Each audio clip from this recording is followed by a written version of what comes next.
akan menerangi hati dan pikiran kami dan menjelaskannya kepada kami. Pimpin Tuhan. Kami berdoa dalam nama Yesus Kristus. Amin. Baik, sebagaimana tadi sudah kita sebut, Mazmur ini ditulis oleh seorang tokoh namanya Asaf. Nah, kalau kita ada membaca kitab Tawarik dan lain sebagainya, kita tidak akan asing lagi dengan nama Asaf di sini, walaupun dia tidak seterkenal. Katakanlah raja-raja Israel, semua orang tahu ya, Saul, Daud, Salomo. Asaf mungkin tidak seterkenal itu, tetapi sebenarnya ada tokoh yang sangat berpengaruh juga. Karena Asaf ini adalah satu dari 3 orang utama ya. Teman dia adalah Heman, dan kemudian ada Etan lagi ya. Heman, Etan, kemudian ada Asaf di sini, dan mereka adalah orang-orang Lewi. Mereka adalah orang Lewi yang diangkat oleh Daud untuk suatu bagian yang apa itu? Ya, orang Lewi mendapat tugas dari Tuhan untuk melayani kemah suci waktu mereka di padang gurun. Dan kemudian bait suci ketika Salomo mendirikan bait suci itu. Dan kalau di kemah suci, tugas mereka antara adalah mengangkat-ngangkat tabut, mengangkat-ngangkat kemah, karena kemah itu gerak-gerak terus. Nah, tapi ketika mereka sampai ke Yerusalem, kan tidak bergerak-gerak lagi, tidak pindah-pindah lagi. Apalagi ketika Salomo selesai mendirikan bait suci.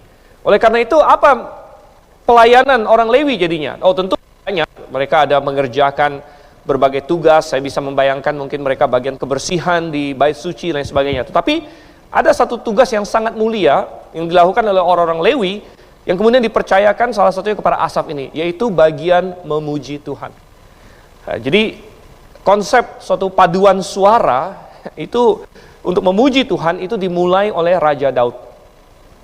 Dan dia membagi rombongan orang-orang Lewi menjadi bagian-bagiannya yang harus bernyanyi, yang harus memuji Tuhan, baik dengan suara mereka, baik dengan instrumen musik, lain sebagainya. Dan Asaf diangkat menjadi pemimpinnya. Asaf adalah salah satu pemimpin dari paduan suara Israel yang pertama itu, saudara kasih Tuhan. Dan bukan hanya itu saja, rupanya dia adalah seorang yang juga diinspirasikan. Kalau Anda membuka, mungkin kita tidak usah, tapi Anda buka nanti 2 Tawarik 29 ayat 30. Di situ Daud dan Asaf keduanya disebut sebagai pelihat atau nabi. Dan itu benar karena rupanya Tuhan menginspirasikan Asaf. Ada lagu-lagu yang dia tulis, yang kemudian adalah terbukti sebagai firman Tuhan. Dan salah satunya yang tadi kita baca di dalam Mazmur pasal 73.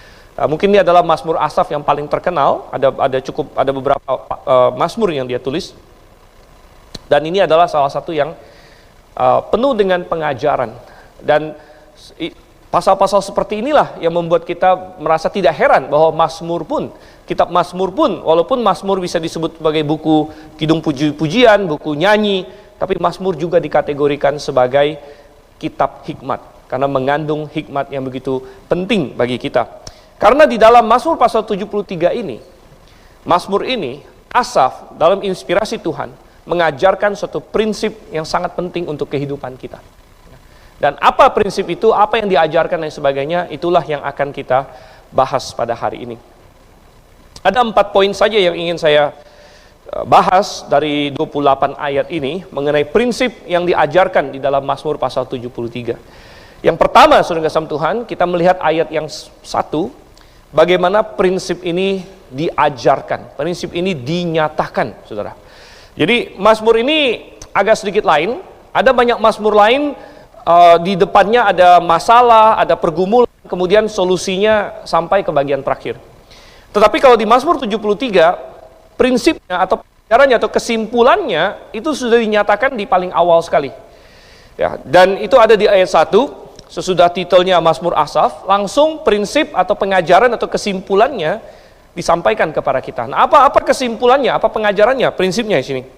Dikatakan sesungguhnya Allah itu baik bagi mereka yang tulus hatinya, bagi mereka yang bersih hatinya.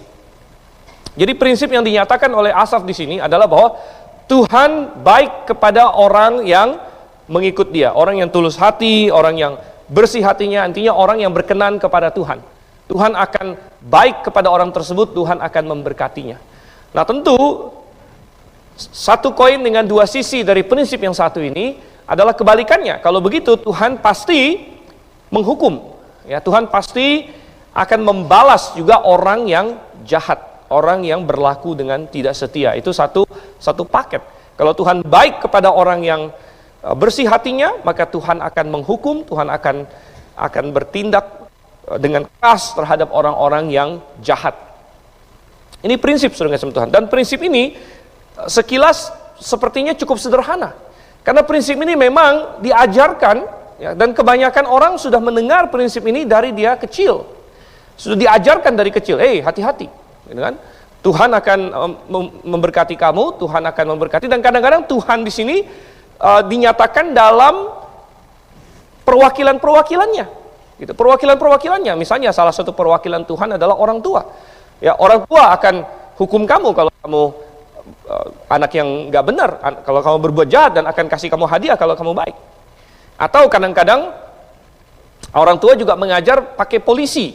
Nah, ada orang tua pakai pinjam tangan polisi, gitu kan? Nah, hati-hati ya, nanti polisi datang, Pak polisi datang. Gitu. Kadang-kadang bisa bikin anak trauma juga sama polisi, gitu kan? Nah, hati-hati nanti polisi datang dan sebagainya. Tapi saudara yang kasih Tuhan, semua itu adalah sebenarnya perpanjangan tangan dari otoritas. Dan ujung-ujungnya adalah Tuhan sebenarnya. Tuhan yang melihat segala sesuatu, Tuhan yang akan memberikan hadiah pada yang benar dan menghukum yang jahat. Dan prinsip ini bahkan menjadi suatu prinsip yang begitu pentingnya, sehingga menjadi dasar dari iman bahkan. Coba kita buka di dalam kitab Ibrani, saudara-saudara. Ibrani, pasalnya yang ke-11. Kita akan beberapa kali nanti mengacu kepada pasal ini. Ibrani pasal 11, pasal tentang iman yang sangat terkenal dalam Alkitab. Kalau kita lihat ayat yang pertama, itu pernyataan tentang apa itu iman. Ini sangat terkenal. Di ayat 1 dikatakan, iman adalah dasar dari segala sesuatu yang kita harapkan, dan bukti dari segala sesuatu yang tidak kita lihat. Tapi saya ingin kita lompat ke ayat yang ke-6 di sini. Perhatikan apa yang dikatakan di ayat yang ke-6. Tetapi tanpa iman tidak mungkin orang berkenan kepada Allah. Jadi betapa pentingnya iman. Betapa pentingnya iman, karena iman adalah sikap hati kita. Sikap hati kita dalam hubungan kita dengan Tuhan. Tanpa iman tidak mungkin orang berkenan kepada Allah. Dia lanjutkan lagi. Sebab barang siapa berpaling kepada Allah, ia harus percaya, ia harus beriman di sini kan. Ia harus percaya. Kata percaya dalam bahasa aslinya itu satu akar kata dengan iman. Ya, dia harus percaya, dia harus beriman bahwa Allah ada pertama, dan bahwa Allah memberi upah kepada orang yang sungguh-sungguh mencari Dia. Jadi iman yang benar itu bukan hanya percaya bahwa Allah ada, kan? Tapi bahwa Allah memberi upah kepada orang yang sungguh-sungguh mencari Dia. Artinya, ini adalah bagian yang esensial dari percaya Allah. Kamu percaya Allah bukan hanya berarti percaya bahwa Allah ada, teoritis, tetapi bahwa Allah ada dan ada efeknya. Ada efeknya kepada saya. Ada pengaruhnya kepada saya. Gitu. Oke, coba kita kembali lagi ke dalam Mazmur pasalnya yang ke-73. Jadi, prinsip ini dinyatakan di awal langsung, bahwa Allah memberkati orang yang berkenan kepadanya. Dan secara tidak tertulis juga Allah akan menghukum orang yang berbuat jahat di sini. Sepertinya simple, tetapi untuk memahami ini diperlukan perspektif yang benar. Karena prinsip yang sederhana ini bisa disalahgunakan, bisa diputarbalikkan, bisa disalahartikan. Contoh yang paling terkenal dalam Alkitab adalah Ayub. Yang kita juga sedang seri Ayub di hari Rabu, dan banyak jemaat juga mengikutinya, karena saya harap Anda juga mau datang pada hari Rabu. Jadi teman-teman Ayub salah memakai prinsip ini dengan perspektif yang salah, lalu menuduh Ayub. Lalu dikatakan bahwa, bukankah Allah memberkati orang yang baik dan menghukum orang yang jahat? Lalu mereka melihat Ayub, ya, Mereka melihat Ayub, bahwa Ayub menderita, bahwa Ayub sedang dalam kesusahan, Ayub sepertinya sedang kena hukuman oleh Tuhan. Bahkan apa yang terjadi kepada bisa dianggap tidak mungkin kebetulan. Ayub sendiri tidak merasa itu kebetulan. Kalau kita membaca, Ayub yakin banget Tuhan ada hubungannya.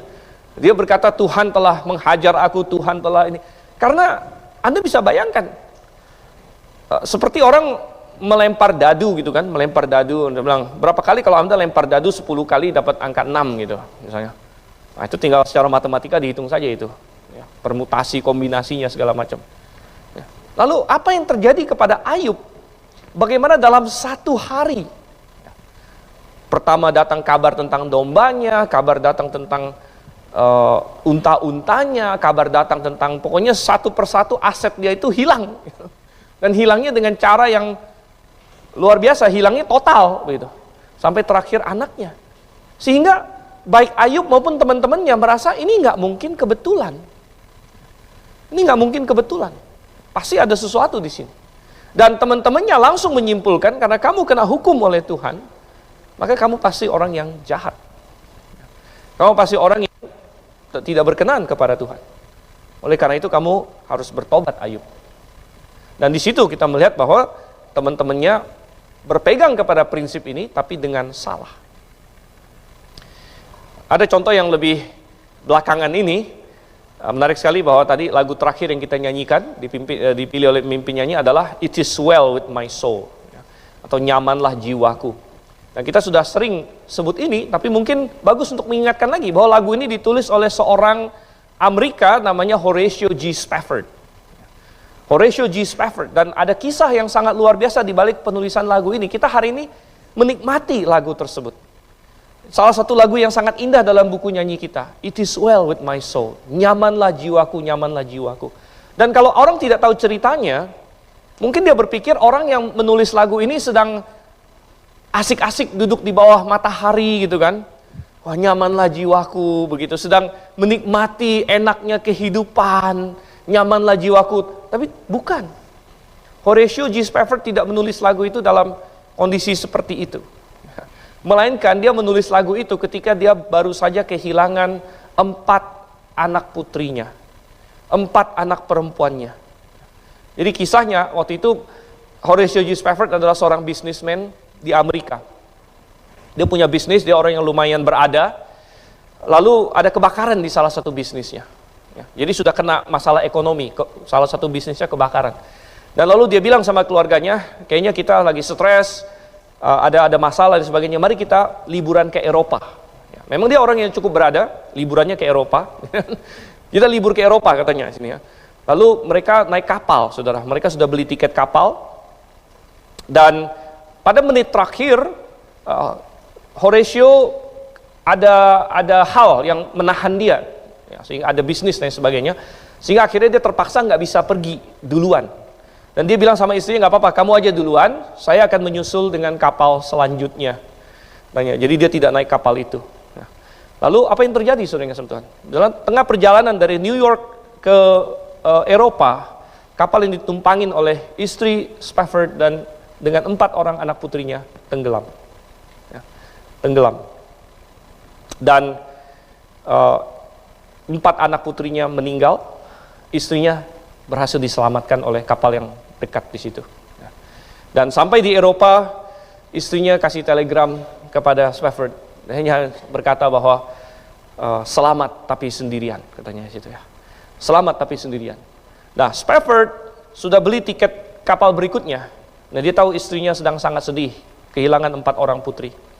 Dan dia naik kapal berikutnya. Dan kapten kapal itu tahu apa yang terjadi pada Spafford. Jadi ketika mereka lewat perairan di mana kapal istrinya itu tenggelam dengan 4 orang putrinya, dia panggil Spafford, dia bilang, kira-kira disinilah waktu itu beberapa hari yang lalu kapal itu tenggelam. Dan ketika melewati perairan itulah, saudara kasih Tuhan, ketika Spafford merenungkan matinya putrinya di situ, dia menuliskan lagu Nyamanlah Jiwaku ini. Dia menulis lagu itu pada waktu itu, saudara kasih Tuhan. Masalah belum selesai bagi dia. Ketika dia kembali lagi ke Amerika lain sebagainya, dia masih punya putra, saudara. seorang putra yang masih kecil. Putra itu sakit dan meninggal juga. Jadi dia kehilangan 4 orang putri, 1 orang putra. Saking berturut-turutnya berbagai bencana kena kepada dia, orang-orang gerejanya mulai berpikir bahwa dia ini kena hukuman oleh Tuhan. Sehingga dia mulai dikucilkan di gerejanya. Orang mulai berbisik-bisik tentang dia dan istrinya. Jadi itu mirip dengan apa yang terjadi kepada Ayub. Dan akhirnya Spafford dan istrinya tidak bisa lagi di gereja tersebut, dan ceritanya mereka pergi ke Israel dan menjadi misioneri di sana.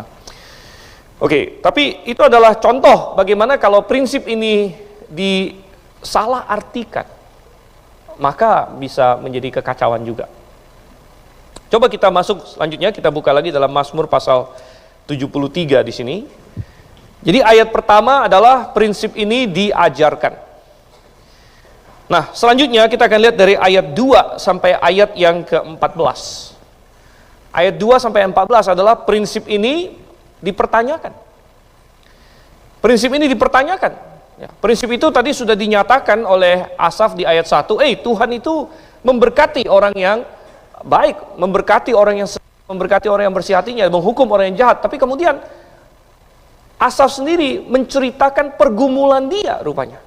Jadi ayat 1 adalah kesimpulan akhirnya, makanya saya bilang kesimpulannya sudah ditaruh duluan. Tapi kemudian ayat 2 sampai 14 menceritakan pergumulan Asaf sendiri, bahwa dia sempat sangat meragukan prinsip ini. Prinsip ini dipertanyakan, prinsip ini diserang, prinsip ini menghadapi tantangan di dunia ini. Karena ada banyak peristiwa dan mungkin orang yang akan berkata itu tidak benar, ya, itu salah. Dan mungkin bahkan pertanyaan-pertanyaan itu muncul tidak perlu orang lain, tapi bahkan di dalam hati kita sendiri.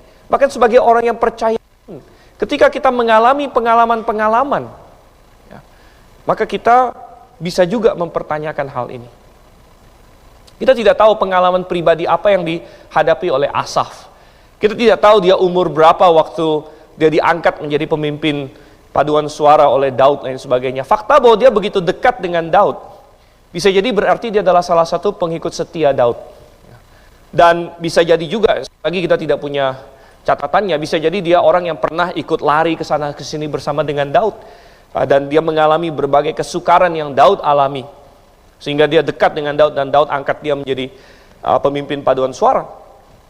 Bisa jadi. Dan ketika dalam pelarian itu mungkin dia bergumul.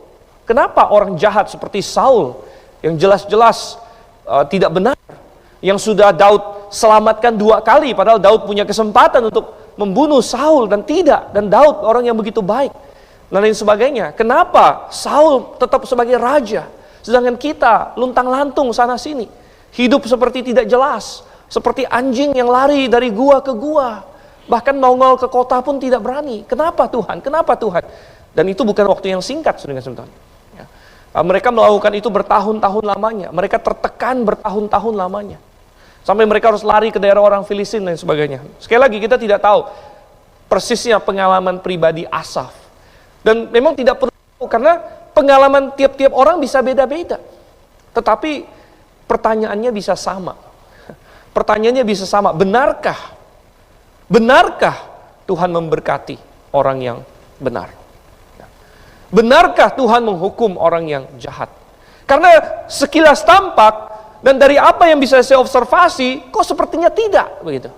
Kok sepertinya untuk sementara orang fasik jaya, kok mereka hebat, kok mereka segala yang digambarkan di ayat-ayat ini. Dan ini merupakan suatu topik yang bukan baru ada sekarang.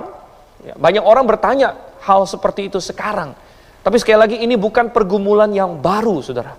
Ini pergumulan yang sudah dari beribu-ribu tahun yang lalu. Ini pergumulan dari masa ke masa, tiap-tiap generasi akan menggumulkannya. Karena tiap-tiap generasi kita hidup di dunia yang sudah jatuh dalam dosa, penuh dengan kejahatan, dan setiap generasi akan sampai kepada pertanyaan yang sama. Kenapa Tuhan?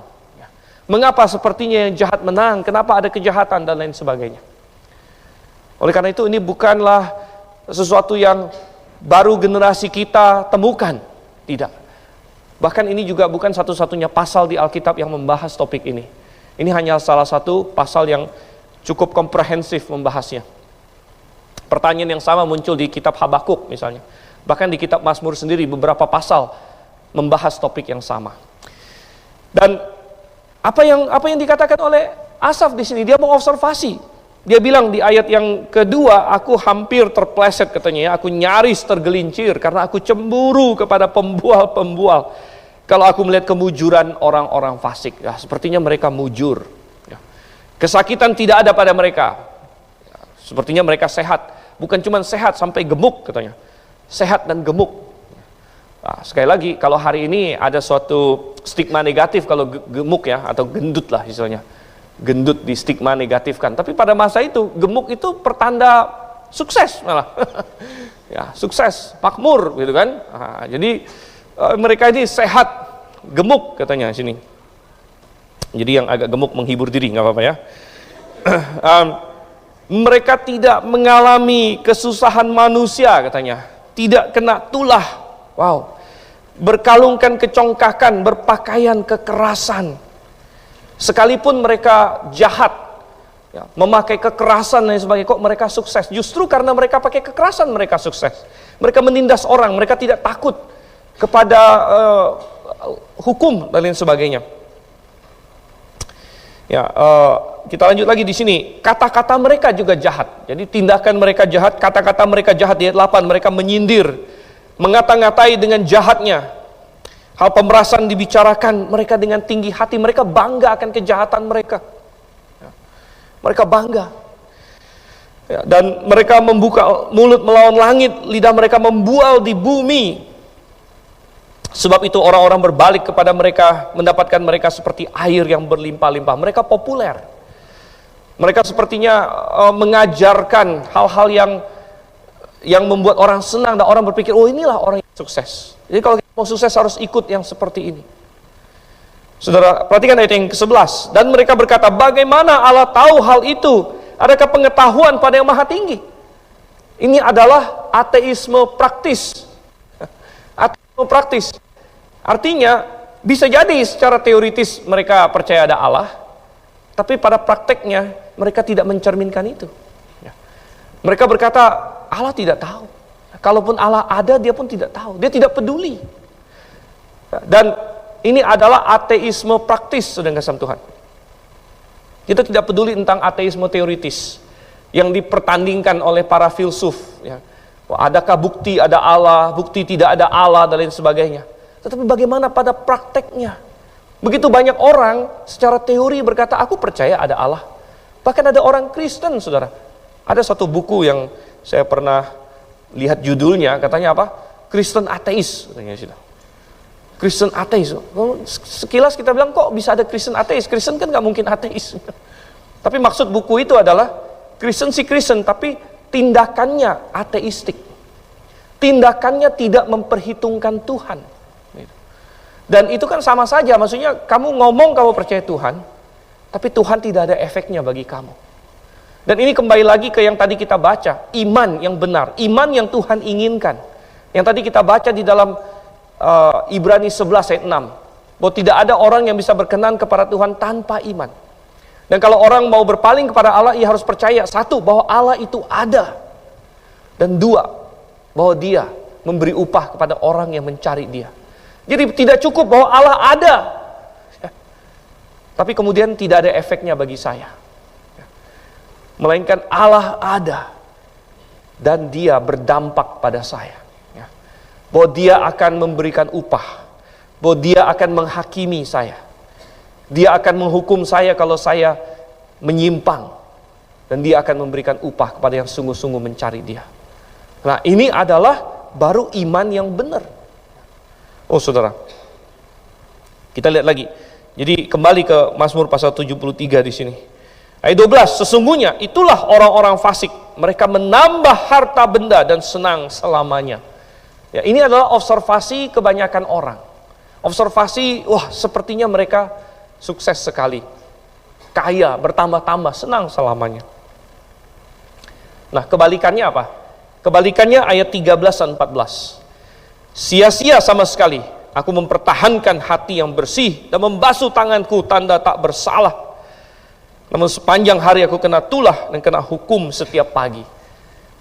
Pemazmur Asaf di sini membandingkan bahwa sepertinya dirinya sendiri, dia sudah berusaha, Tuhan aku sudah setengah mati mempertahankan, apa katanya, tangan yang bersih, hati yang bersih. Sekali lagi kita tidak tahu pengalaman pribadi Asaf. Ya, kita tidak tahu pengalaman pribadi dia, tidak dicatatkan. Kita hanya bisa menduga-duga. Apakah dia bagian dari orang-orang Daud, waktu Daud lari sana sini? Apakah dia salah satu orang Lewi yang melayani keluarga Imam Abiatar dan bapaknya Ahimelek yang dibunuh oleh Saul semuanya? Karena orang Lewi kan banyak melayani imam-imam pada waktu itu. Kita tidak tahu persis. Ya. Tapi memang tidak terlalu penting pengalaman pribadi Asaf, karena ini bisa diterapkan kepada kita masing-masing. Ini bisa diaplikasikan. Karena seringkali kita merasa bahwa kok tidak ada yang menghargai ya usahaku untuk berbuat benar. Sepertinya itu sia-sia. Ya, ketika aku mencoba untuk mengikuti prinsip Tuhan, sampai berkorban, ya, sampai keluar biaya, keluar tenaga, ya, dan lain sebagainya, sepertinya tidak mendapat balasan dari Tuhan. Kadang-kadang kita berpikir demikian.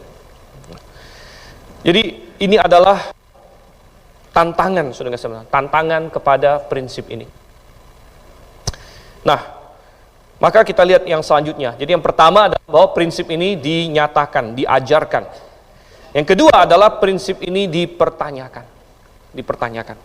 Tapi puji syukur di ayat 2 Asaf tidak berkata dia terpleset, tapi dia berkata apa? Sedikit lagi. Sedikit lagi. Untung tidak sampai terpleset. Nyaris ya, tergelincir, bukan sudah tergelincir, nyaris saja. Maka poin kita yang ketiga adalah bahwa prinsip ini dipertahankan. Prinsip ini dipertahankan, saudara. Dan itu ada dari ayat yang ke-16 sampai ayat yang ke-20. Prinsip ini kemudian mendapatkan pembenarannya, dipertahankan. Ayat yang ke-16 dikatakan, tetapi ketika aku bermaksud untuk mengetahuinya, hal itu menjadi kesulitan di mataku. Oh, ini memang hal yang pelik. Ini adalah sesuatu yang sulit untuk dipahami. Bahkan pemazmur berkata, aku sulit untuk memahaminya. Ya, kenapa? Karena memang sulit, saudara. Tetapi ayat 17, sampai aku masuk ke dalam tempat kudus Allah dan memperhatikan kesudahan mereka. Jadi ada kuncinya di sini. Sampai aku masuk ke dalam tempat kudus Allah. Apa maksudnya ini? Sampai aku masuk ke dalam tempat kudus Allah. Kalau kita melihat konteks historis pada waktu itu, tempat kudus Allah yang dimaksud oleh Asaf ya adalah kemah suci. Ya, bait suci belum dibangun waktu itu, Salomo yang akan membangunnya belakangan. Ya. Tapi ada kemah suci pada waktu itu. Dan ada kemah suci, ada tabut perjanjian yang sudah dipindahkan oleh Daud ya, dari tempatnya ke Yerusalem.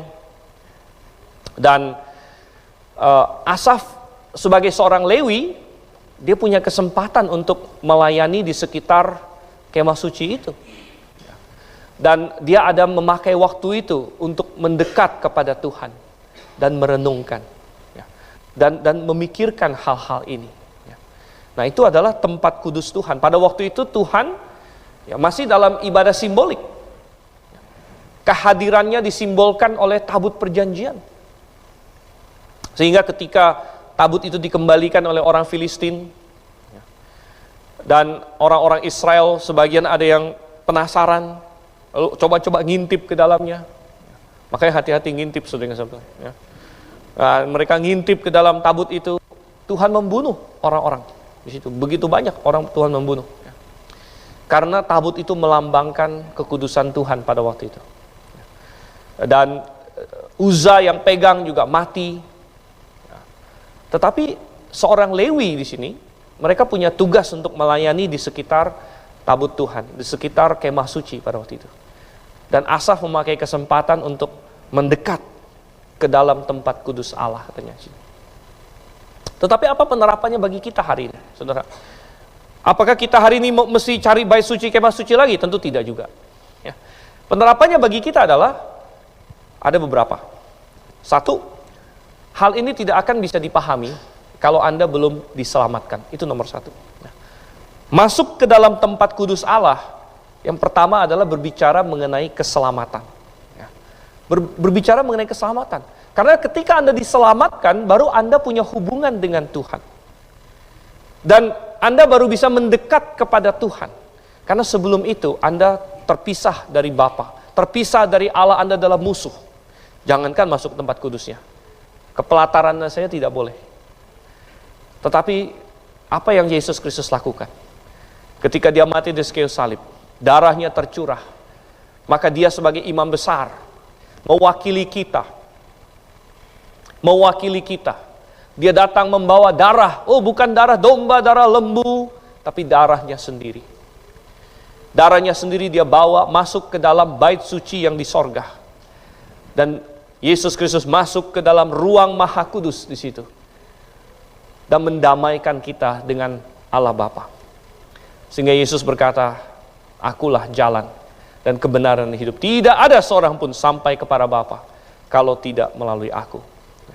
Sehingga masuk ke dalam tempat kudus Allah, pertama berbicara mengenai keselamatan. Bicara mengenai keselamatan. Ada hal-hal yang hanya bisa dipahami secara rohani oleh orang-orang yang sudah diselamatkan. Dan kalau Anda belum diselamatkan, ada banyak misteri Tuhan yang Anda tidak mungkin paham. Ada prinsip-prinsip Tuhan yang tidak bisa dipahami, saudara. Tetapi ketika Anda diselamatkan, maka Anda bisa masuk, Anda bisa melihat, Anda berdiri di sisinya Tuhan sekarang. Dan sisi Tuhan adalah sisi yang tinggi, sehingga Anda bisa lebih mudah melihat apa yang terjadi. Kemudian, mendekat, masuk ke dalam tempat kudus Allah, juga berbicara mengenai melihat dunia ini menggunakan perspektif Tuhan. Jadi sesudah kita diselamatkan, kadang-kadang kita masih tergoda untuk memakai kacamata lama kita. Tetapi orang yang diselamatkan sebenarnya Tuhan sudah kasih cara pandang yang baru. Dan kita harus menggunakan itu. Kita punya cara penglihatan yang rohani sekarang. Dan kita bisa melihat segala sesuatu dengan cara yang berbeda. Tapi kita harus masuk mendekat kepada Tuhan. Nah, kalau di zaman perjanjian lama, ada apa di dalam tempat kudus itu? Tadi sudah kita lihat ada tabut perjanjian, lain sebagainya. Ada apa di dalam tabut perjanjian? Ya, salah satu yang penting sekali dalam tabut perjanjian adalah ada loh yang berisikan 10 hukum Tuhan. Ada firman Tuhan di situ. Demikian juga di dalam kemah suci, para imam dan orang Lewi menyimpan salinan dari hukum Taurat, salinan dari firman Tuhan. Orang yang mendekat kepada Tuhan, masuk ke dalam tempat kudus, salah satu hal yang prominent adalah firman Tuhan. Nah, Anda berkata, oke, kalau saya sudah diselamatkan, Tuhan sudah kasih saya cara lihat yang baru, bagaimana cara menggunakannya? Bagaimana cara menggunakan kacamata baru saya? Tidak lain tidak bukan adalah dengan Alkitab. Mari kita pakai, ini adalah alat yang sudah Tuhan pakai. Kalau kamu ingin bisa menilai segala sesuatu, nilailah dengan bantuan firman Tuhan. Ini yang akan memberikan kepada kita prinsip-prinsip. Ini yang akan memberikan kepada kita bagaimana sih sebenarnya. Dan ini yang memberitahukan kita secara absolut apa yang benar, apa yang salah. Kalau kita tidak punya firman Tuhan, maka semuanya relatif. Kita bagaikan orang yang terombang-ambingkan. Oleh karena itu tidak usah heran bahwa dalam satu generasi manusia berubah begitu cepat. Sehingga hari ini kita melihat homoseksualitas diterima. Bukan hanya diterima, bahkan dibela oleh begitu banyak orang. Transgenderisme, laki bisa jadi perempuan, perempuan bisa jadi laki. Sesuatu yang hilang nalar, gila, saudara kasih Tuhan. Namun sekarang dibela oleh begitu banyak orang. Kenapa? Mereka tidak punya sesuatu yang absolut menjadi pegangan mereka. Tidak ada yang bisa berkata, ini salah, ini pasti salah. Mereka tidak punya itu. Oleh karena itu mereka hanya mengikuti arus saja. Oh, betapa bahayanya kalau Anda sudah terseret oleh arus. Anda cemplung ke dalam suatu sungai yang beriak cepat. Dan Anda tahu di ujung sana ada air terjun yang akan menuju kepada kematian. Tapi tidak ada pegangan. Dan air itu begitu deras dan Anda bagaikan menggapai-gapai. Tidak ada sesuatu yang solid untuk Anda pegang. Tetapi betapa bahagianya kalau tiba-tiba Anda dapatkan suatu batu karang. Anda sedang terseret arus itu. Anda tidak bisa melawannya. Anda mau berenang sekuat tenaga pun tidak bisa melawan air yang begitu deras. Namun Anda terpegang satu batu karang yang tidak berubah, yang mantap di situ. Anda berkata, oh puji syukur, inilah batu karang. Dan Tuhan adalah batu karang, firman-Nya adalah batu karang. Sehingga kita bisa berkata, saya akan menilai segala sesuatu dengan firman Tuhan. Saya akan melihat zaman ini dengan firman Tuhan. Memang sulit untuk memahami kenapa begini, kenapa begitu. Tapi kalau saya memakai kacamata firman Tuhan, maka saya menjadi paham. Saya menjadi paham. Coba kita lihat lagi ayat-ayat selanjutnya. Dikatakan di sini, ayat 18, sesungguhnya di tempat-tempat licin kau taruh mereka, kau jatuhkan mereka sehingga hancur. Betapa binasa mereka dalam sekejap mata, lenyap, habis oleh karena kedahsyatan. Seperti mimpi pada waktu terbangun ya Tuhan, pada waktu terjaga rupa mereka kau pandang hina. Salah satu kunci lain di sini adalah kita harus bisa melihat dari sisi waktunya Tuhan. Waktunya Tuhan. Kita sering sangat tidak sabar. Kita ingin waktunya kita. Tuhan hukum dia sekarang. Tapi Tuhan punya waktunya. Dan kalau dikatakan Tuhan menghukum orang yang jahat dan memberkati orang yang baik, benar, amin. Nah, Alkitab memberitahu kita, ada waktunya Tuhan. Kalau kita sabar untuk menunggu itu, maka kita akan menemukan itu benar. Itu tepat. Bahwa ternyata orang-orang yang jahat, mereka binasa dengan sekonyong-konyong. Mereka jatuh dengan tiba-tiba. Mereka sampai kepada akhir mereka. Dan kita bisa lihat itu di dalam kehidupan nyata juga.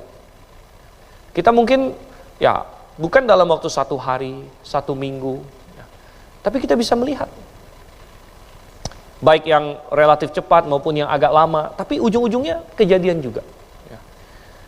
Tidak ada yang bisa memberikan contoh yang lebih baik lagi selain misalnya orang-orang yang terlibat dalam kejahatan besar seperti geng dan lain sebagainya. Di mana mereka sepertinya hebat dalam satu sisi, penuh dengan kekerasan, penuh dengan kemenangan. Namun nanti kita membaca mereka saling membunuh satu dengan yang lain, mereka tewas lain sebagainya. Dan kejahatan mereka akhirnya sampai kepada mereka. Tetapi saudara yang kasih Tuhan, mungkin ada yang berkata, bagaimana kalau kita tidak lihat itu bahkan dalam hidup ini? Maka kita harus percaya bahwa mereka juga menemui akhir yang tiba-tiba di dalam penghakiman Tuhan. Mereka menemui akhir yang tiba-tiba di dalam kematian. Dan bahwa ada penghakiman bagi mereka setelah kehidupan yang satu ini. Dan Anda berkata, loh bagaimana kita bisa tahu akan hal itu? Kan kita tidak lihat, belum lihat sekarang. Nah disitulah letaknya iman, saudara kasih Tuhan. Itulah letaknya iman yang tadi kita baca di dalam Ibrani pasal 11 ayat 1 sampai ayat 6. Di mana dikatakan di Ibrani 11 ayat 1 bahwa iman adalah dasar dari segala sesuatu yang kita harapkan dan bukti dari segala sesuatu yang belum kita lihat. Bahkan ada juga orang benar yang menderita sampai mati pun menderita. Tetapi kita bilang tidak. Saya yakin bahwa dia adalah orang yang diberkati. Walaupun ada yang mati martir, ada yang ditenggelamkan, ada yang dibakar. Anda berkata bagaimana? Akhir hidup mereka lumayan tragis. Namun kita bilang hadiah bagi mereka bukan dalam hidup ini saja, melainkan dalam hidup yang akan datang juga. Anda berkata, itu hanya omong kosong, itu hanya untuk menghibur diri. Dari mana kamu tahu? Emang kamu sudah pernah mati lalu melihat hasilnya gimana? Maka saya bilang saya belum pernah. Saya sendiri belum pernah mati. Saya nggak akan bohong bilang Tuhan Yesus kemarin datang kepada saya begitu ya. Lalu saya turun neraka begitu kan. melihat ini orang-orang jahat di sana, atau bawa saya tur ke sorga, melihat orangnya seperti apa. Saya tidak ada yang seperti demikian. Dan kalaupun saya ngomong begitu, kenapa kamu harus percaya saya gitu? Kenapa kamu harus percaya saya? Bukankah lebih baik percaya apa? Alkitab. Dan kita bilang itulah letaknya iman. Iman, saudara kasih Tuhan. Iman itu bukan menuntut sudah ada di depan mata. Ya. Beberapa minggu yang lalu kita merayakan atau memperingati Tuhan Yesus bangkit. Dan di kelas sekolah minggu dewasa, saya menjelaskan bahwa kita bisa yakin Tuhan Yesus bangkit. Kita bisa beriman bahwa Tuhan Yesus bangkit karena ada bukti-buktinya. Tetapi jangan menuntut bukti, saya harus lihat dengan mata kepala saya sendiri gitu. Tuhan, saya mau percaya kebangkitan Yesus asal Tuhan kasih saya lihat videonya gitu. Kita tuntut itu dari Tuhan. Tuhan kan maha kuasa. Teknologi sudah canggih. Kembalilah ke waktu, pakai handphone saya gitu kan. Rekamlah momen-momen Yesus bangkit. Kirim ke Google Drive saya gitu kan. Supaya saya buka dan saya lihat gitu. Lalu kita menuntut hal seperti itu. Tuhan, kalau Engkau melakukan itu, maka saya akan percaya. Saudara, itu bukan percaya lagi namanya. Itu sudah melihat, dan melihat tidak berbeda dengan percaya. Justru iman adalah bukti dari segala sesuatu yang belum kita lihat. Dan iman itu selalu seperti itu. Iman itu selalu adalah Tuhan memberikan kita dasar yang sudah cukup untuk kita percaya, walaupun kita belum lihat sampai akhirnya. Tapi yang sudah Tuhan kasih sudah cukup bagi kita untuk percaya. Tapi kita diperlukan, Tuhan menuntut kita suatu langkah untuk percaya, walaupun kita belum lihat. Itu mulai dari Adam dan Hawa di Taman Eden, saudara. Tuhan bilang sama Adam dan Hawa, kamu jangan makan buah ini, karena kalau kamu makan, kamu akan mati. Nah, apakah Adam sudah pernah lihat dirinya mati? Kan belum pernah. Apakah Adam sudah pernah lihat ada makhluk yang makan buah itu lalu mati? Belum pernah juga. Dia belum pernah lihat itu, saudara.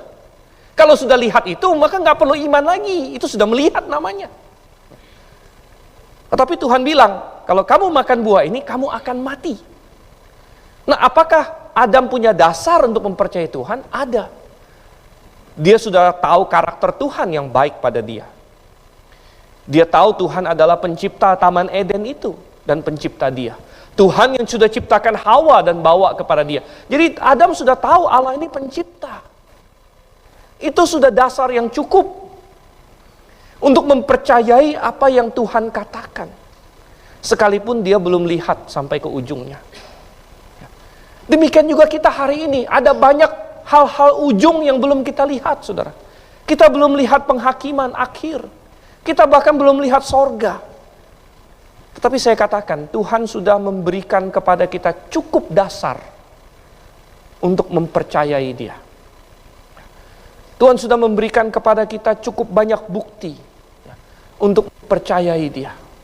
Sehingga dari apa yang kita sudah tahu, kita pegang erat-erat, dan kita bisa yakin bahwa yang belum terjadi, itu pasti akan terjadi juga, seperti yang firman Tuhan katakan. Dan saudara, demikian juga kita harus berkata, saya yakin bahwa Tuhan akan memberkati orang yang setia padanya dan menghukum orang yang jahat. Baik, kita masuk sekarang ke poin keempat dan terakhir, saudara. Poin yang keempat dan terakhir di sini adalah kita melihat bahwa prinsip ini diterapkan dalam hidup ini. Oke, pertama, prinsip ini diajarkan. Dua, prinsip ini dipertanyakan, diserang. Ketiga, prinsip ini dipertahankan. Dan yang keempat adalah prinsip ini diterapkan. Dan itu ada di ayat yang 15 ke 21 sampai ke 28. Prinsip ini diterapkan. Kalau kita sudah yakin dan kita bisa beriman, berpegang kepada firman Tuhan tentang hal ini, maka satu, kita harus mengajarkan kebenaran kepada semua orang. Kita sampaikan, kita beritakan. Kalau kita memberitakan sebaliknya, itu akan mempengaruhi orang lain. Perhatikan ayat yang ke-15. Seandainya aku berkata, aku mau berkata-kata seperti itu, maksudnya seperti orang jahat, ya, maka sesungguhnya aku telah berkhianat kepada angkatan anak-anakmu. Kalau kita secara terbuka menyerang Tuhan. Sekalipun di dalam kebingungan kita, ya, tapi kita menyerang Tuhan, menyerang prinsip firman Tuhan, maka itu bisa meruntuhkan iman orang lain, ya, meruntuhkan orang lain. Kadang-kadang saya pernah ketemu debat sama orang, debat sengit gitu kan, dia kayak ateis atau kayak orang gak beriman. Belakangan udah debat panjang-panjang, dia bilang dia orang Kristen. Saya kira kamu memang orang gak beriman. Oh enggak, itu saya hanya ini aja, role playing katanya, gitu ya. Nah, saya hanya jadi pura-pura jadi orang gak percaya lalu menyerang-nyerang orang Kristen begitu. Jadi dia pengen mendapat jawabannya atau gimana begitu ya. Tapi kamu role playingnya meyakinkan juga ya, sampai saya juga ini kira kamu orang yang nggak percaya karena begitu sengitnya kamu menyerang. Dan saya malah agak ini juga, saya nggak setuju dengan cara seperti ini. Kenapa? Ya, karena itu bisa meruntuhkan iman orang yang kurang kuat juga sebenarnya. Sekalipun kamu katakanlah pura-pura jadi orang yang nggak percaya Tuhan, lalu kamu bilang begini. Ya, tapi ya siapa tahu ada orang yang lemah imannya, ya, dan mendengar kata-kata kamu, dan iman mereka digoncangkan oleh keraguan-raguan kamu, oleh perkataan-perkataan kamu. Gitu ya. Dan memang pemazmur berkata di sini, ya, kalau aku berkata demikian, aku telah berkhianat kepada angkatan anak-anakmu, katanya di sini. Nah, saudara yang kasih Tuhan, semua tadi yang kita bicarakan itu mungkin rasanya secara teoritis bagus kata orang, tapi pada prakteknya susah. Kalau kita sedang enak-enak duduk di ruang kebaktian, bisa kita ngomong seperti ini. Tapi kalau misalnya Anda sedang dalam kesulitan besar, bagaimana? Bagaimana menerapkan ini dalam kehidupan kita? Ini yang dinyatakan di ayat yang ke-21 dan seterusnya. Jadi si pemazmur ingat kembali di masa-masa dia paling pahit, dibilang. Ketika hatiku merasa pahit dan buah pinggangku menusuk-nusuk rasanya. Ketika ada dalam pergumulan hidup, dalam titik rendah imannya, dibilang, aku dungu dan tidak mengerti, seperti hewan aku di dekatmu, tetapi aku tetap di dekatmu. Engkau memegang tangan kananku. Nah, sudah nggak sama Tuhan? Pemazmur berkata bahwa sekalipun dalam hati yang sakit dan pedih, poinnya adalah tetap dekat dan berpegang kepada firman Tuhan. Tetap percaya kepada Tuhan. Sekalipun kita tidak paham, bahkan dia membandingkan dirinya, kalaupun saya seperti binatang yang dungu, nggak apa-apa, gitu ya. Nggak apa-apa, aku akan tetap dekat sama Tuhan. Saudara, ada orang yang agak-agak marah kalau misalnya manusia disamakan dengan binatang, katanya. Padahal saudara yang kasih Tuhan, jarak antara Tuhan dengan kita itu lebih besar daripada jarak antara kita dengan binatang. Jadi kalau kita diibaratkan binatang itu sudah nggak ada apa-apanya sebenarnya. Kita dengan binatang itu sama-sama ciptaan. Masing-masing ada permulaan. Tuhan bukan ciptaan, dia pencipta. Dan kita adalah ciptaan. Dan seperti binatang dungu, katanya, dekat kepada tuannya. Maka demikianlah, binatang itu nggak ngerti, tapi dia tahu, tuannya lebih tahu. Kalau binatang itu sakit, dia nggak ngerti obat, dia nggak ngerti apa, ada kutu kah atau apakah. Tapi dia tahu tuannya sayang pada dia. Hanya itu saja yang dia tahu.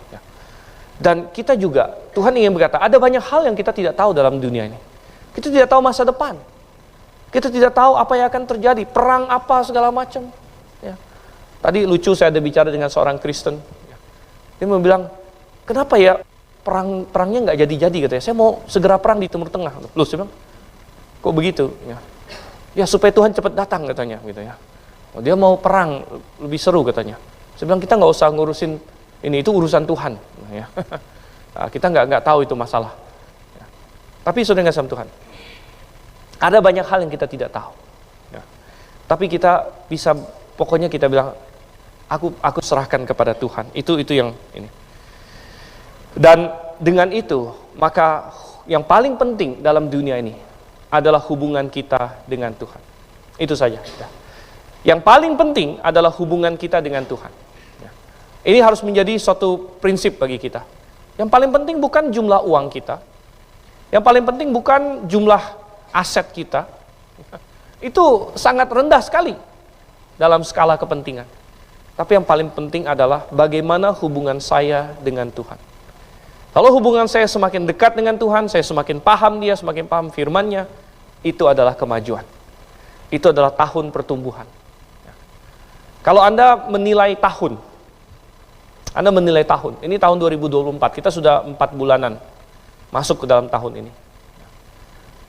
Di awal tahun mungkin Anda menilai tahun 2023. Bagaimana? Orang menilai tahun ini, oh sudah 1 tahun. Atau mungkin bentar lagi Anda ulang tahun atau bagaimana, gitu kan? Anda mau menilai. Anda berkata, 1 tahun sudah berlalu. Apa yang terjadi? Saya tambah umur, ada nggak saya tambah kaya? Benar gitu kan? Aset saya nambah nggak, gitu kan? Tabungan saya nolnya nambah nggak? Ya. Tapi nolnya harus yang sebelum koma, jangan setelah koma, gitu kan? Ya. Setelah koma nggak ada efeknya. Gitu. Aset saya nambah atau tidak? Gitu. Mungkin itu yang Anda pikirkan. Ya. Tapi sebenarnya yang perlu Anda pikirkan adalah bagaimana hubungan saya dengan Tuhan. Ya. Karena itu yang paling penting. Ayat 25, ini menarik. Saya masih ingat dulu ada seorang mahasiswa GITS, tapi sudah lama sekali. Sekarang udah jadi gembala bahkan. Lalu mungkin dia lagi patah hati waktu itu, lalu dia mengutip ayat ini. Saya nggak akan kasih tahu namanya, karena semua orang GBIA tahu siapa dia.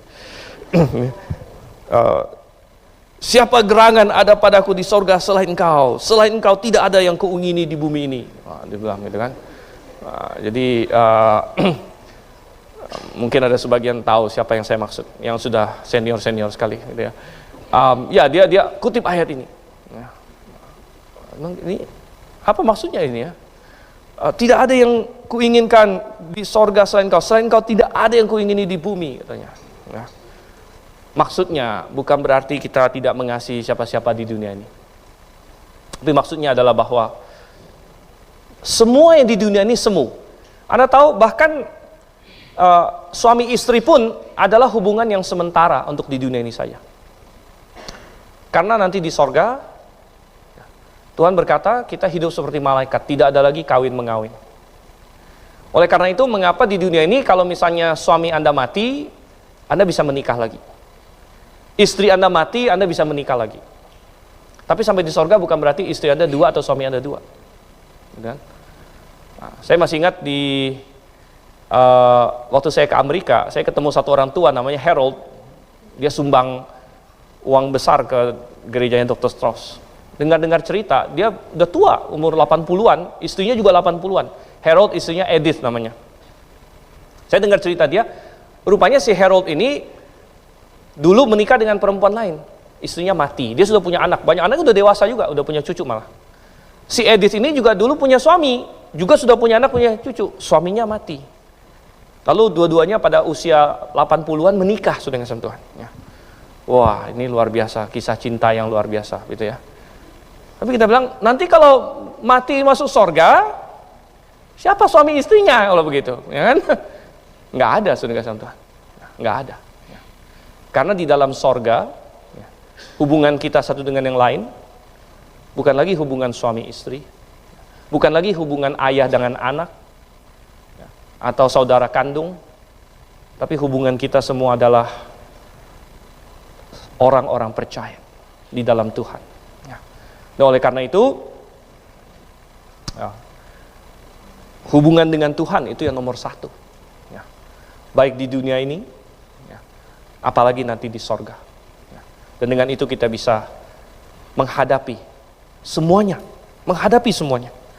Makanya dikatakan di ayat 26, sekalipun dagingku dan hatiku habis lenyap. Ini jadi mirip seperti Ayub sebenarnya. Gunung batuku dan bagianku tetaplah Allah selama-lamanya. Sesungguhnya siapa yang jauh daripadamu akan binasa. Kau binasakan semua yang berzinah dengan meninggalkan engkau. Ini peringatan Tuhan. Tetapi aku Aku suka dekat pada Allah. Aku menaruh tempat perlindunganku pada Tuhan Allah, supaya dapat menceritakan segala pekerjaannya. Mari kita jadikan ini prinsip hidup kita, dan kita lakukan dalam hidup ini. Mari kita bersatu dalam doa.